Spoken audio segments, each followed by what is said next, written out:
Just wanted to touch upon quickly, briefly, euphoric recall. Euphoric recall is exactly what it sounds like. It's recalling all of the good in a person or a relationship and not remembering or thinking about necessarily the negative stuff. This could be a trauma response. It could be rooted from an attachment issue. It also could be our body's way of defending and keeping us safe. Why do we have euphoric recall? Like I said, a lot of times it's because our body wants to keep us safe. It could be a trauma response.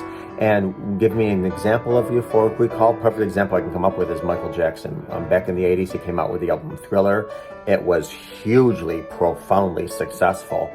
Every album he did after that, he wanted to reach the same amount of success that Thriller had. Because of euphoric recall. A lot of addicts, if you're watching this and you struggle with addiction, you're going to remember, let's just say you're an alcoholic, the euphoric recall is thinking about the cheers and the laughters and the smiles, not necessarily remembering, recalling, or thinking about the hangover, the vomiting, the headache, the calling in, sick to work, the blankets you have to wash. Same thing with relationships, as we recall so many times how they made us feel safe and loved and so good, and we don't remember the times they disrespected us, they dismissed us, maybe they put their hands on us. Love bombing if you're with a narcissist. So euphoric recall is our brain remembering the good times, the happy times, the close times, but not necessarily easily tapping into the not so good times. So if you're having a difficult time with euphoric recall, create a reality checklist. Write down the reality of how things were. They did this to me then. They also did this to me. Whatever.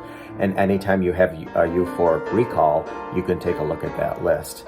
And that'll help you to make some sound decisions rather than decisions based on emotions. And really, that's what a lot of euphoric recall is. Certainly, there's a mentality with it. There might be a trauma response, an attachment style, all this other stuff, but it is an emotional response. It's like, ooh, I want that good feeling like I had before. Well, that good feeling was only 10% of your relationship. The other 90% was unhealthy things or of your addiction, of your, whatever. So if you have to write down a reality checklist and look at it every time you get a euphoric recall, do so. So many times we stay in unhealthy relationships because of euphoric recall. And so a reality checklist would do you some good. So create one today if this is something you struggle with, and make some good decisions with it.